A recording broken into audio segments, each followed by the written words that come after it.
ஒவ்வொன்றிற்கும் ஒரு காலம் உண்டு. அந்த காலம் வரும் வரை அவன் காத்திருந்துதான் ஆக வேண்டும். இதுதான் உலகம் சொல்லக்கூடிய பாடம். ஒரு மரம் மரமாக வேண்டும் என்றால் அதற்கென்று ஒரு காலம் இருக்கிறது.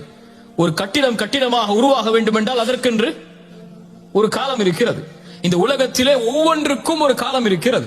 அந்த காலம் வரும் வரை பொறுமையோடு இருந்து முயற்சி செய்பவர்கள் வெற்றி பெறுவார்கள். இன்றே நடக்க வேண்டும் என்று நினைப்பவர்கள் கவலையையும் துன்பத்தையும் தன்னுடைய வாழ்வில் இணைத்துக் கொண்டே நகர்ந்து கொண்டிருப்பார்கள். காலம் வரும் வரை முயற்சியை கைவிடாமல் யார் முயற்சி செய்கிறார்களோ அவர்களுக்கு அல்லாஹ் ரப்புல் ஆலமீன் உதவி செய்து கொண்டே இருப்பான். இப்ப மனிதனாக பிறந்தவன் முயற்சி செய்து கொண்டே இருப்பான். துவண்டு உட்காருவது மனிதனுடைய குணம் அல்ல. அவனுக்கு முடியும் வரை அவன் போராடி கொண்டே இருப்பான். அவனுடைய காலம் வரும் வரை அவன் காத்து கொண்டே இருப்பான். சிலருக்கு 25 வயசுல அவங்களுடைய வாழ்க்கை அமைஞ்சிருக்கும். சிலருக்கு 30 வயசுல தான் அமையும்னா 30 வயசு வரை அவன் காத்திருந்ததா ஆகணும்.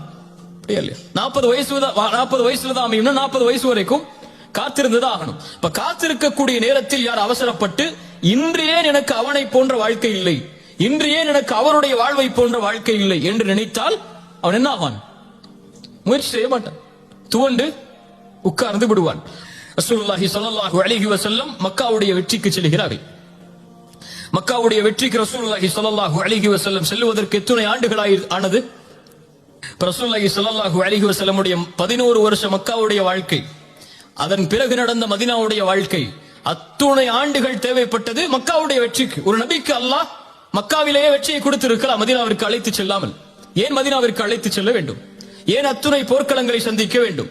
ஏன் அத்துணை இழப்புகளை அல்லாஹ்வுடைய தூதர் சந்திக்க வேண்டும்? இப்போ ஒரு வெற்றி என்பது இழப்புகளுக்கும் சோதனைகளுக்கும் பிரச்சனைகளுக்கும் விமர்சனங்களுக்கும் புறக்கணிக்கப்படுவதற்கு பிறகுதான் நடக்கும் என்பதை நபிக்கு அல்லாஹ் உணர்த்தும் போது நாம் யார்? வாழ்வு இப்படித்தான்.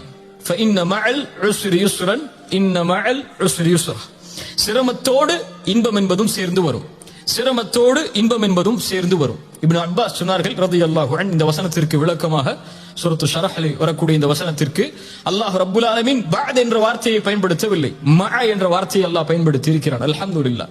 பஅத் என்றால் சிரமத்திற்கு பிறகு இன்பம் வரும். ஆனால் அல்லாஹ் சொல்லுவது சிரமத்தோடு இன்பம் வரும். சிரமம் வந்தால் அதன் தொடர்ச்சி அடுத்து இன்பம் தான். நீ பொறுமையாக சகிக்க வேண்டியது அந்த சிரமத்தை தான். இருள் இருக்கிறது என்றால் நீ கழிக்க வேண்டியது அந்த இருளைத்தான். வெளிச்சம் மறுநாள் காலையில் இருக்கிறது. நீ கவலையில் இருளாகிவிட்டது என்று நினைத்தால் வெளிச்சத்தை பார்க்க முடியாது. இதைத்தான் அல்லாஹ் ரப்புல் ஆலமீன் நபிமார்களுக்கும் பாடமாக புகட்டினான். சூரா யூசுஃபுடைய 110வது வசனத்தில் அல்லாஹ் சொல்கிறான், ஹத்தா இதா ஸ்தைஅஸ ருசுல் வதன்னு அன்னஹும் கத் குதிபு. நபிமார்கள் அழைப்பு பணி செய்கிறார்கள். நபி நூஹ் அழைப்பு பணி செய்கிறார். இறைவனின் பக்கம் மக்களை அழைத்துக் கொண்டே இருக்கிறார். ஆனால் மக்கள் எல்லோரும் அவர்களை வெறுக்கிறார்கள், புறக்கணிக்கிறார்கள், பொய்யர் என்கிறார்கள், சூனியக்காரர் என்கிறார்கள். என்ன நினைத்துக் கொண்டார்கள் நபிமார்கள்? இனிமேல் நம்மை யாரும் நம்பிக்கை கொள்ளக்கூடியவர்கள் உருவாக மாட்டார்கள் என்று நினைக்கும் போதுதான் ஜாஅஹும் நஸ்ருனா, அல்லாஹ் அவர்களுக்கு உதவி செய்வான். அல்லாஹ் அவர்களை அதுவரை அந்த நம்பிக்கையின்மையை அல்லாஹ் ஏற்படுத்திக் கொண்டே இருப்பான்.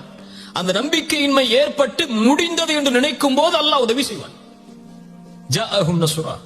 அதனால் அல்லாஹ் ரப்புல் ஆலமீன் ஒரு முஃமினுக்கு சொல்லக்கூடியது, செல்னி சோதனை வந்தால் துவண்டு உட்காராது, சிரமம் வந்தால் உன்னை அழித்துக் கொள்ளாது. ஏன்? ஒரு முஹ்சின் அப்படி இருக்க மாட்டான். சூரத்துல் அன்கபூத் 69வது வசனம், வல்லதீன ஜாஹது ஃபீனா, எம்முடைய பாதையில் யார் முயற்சி செய்கிறார்களோ, வரக்கூடிய சோதனைகளில், வரக்கூடிய சிரமங்களில், வரக்கூடிய இழப்புகளில் யார் எம்முடைய பாதையில், அதாவது அல்லாஹ்விற்காக, அல்லாஹ்வை நோக்கமாக கொண்டு, அல்லாஹ்வை மனதில் நிறுத்தி யார் முயற்சி செய்கிறார்களோ, நிச்சயமாக நாம் அவர்களின் பாதையை திறந்து வைத்தே தீருவோம். லனஹ்தியன்னஹும் சுப்லனா. ஏன்? வ இன்னல்லாஹ லமஅல் முஹ்சினீன். இப்படி போராடக்கூடிய, இப்படி சிரமங்களை எதிர்த்து நிற்கக்கூடிய, இப்படி சோதனையின் போது முயற்சி செய்யக்கூடிய இந்த முஹ்சின்களோடு அல்லாஹ் இருக்கிறான். இப்ப சோதனைகளில் போராடுபவன் முஹ்சின், சோதனைகளை எதிர்கொள்பவன் முஹ்சின், சோதனையில் வெற்றி காண்பதற்காக முயற்சி செய்பவன் முஹ்சின். அவன் மனதில் நினைப்பது அல்லாஹ்வுடைய நாட்டம் நடந்திருக்கிறது.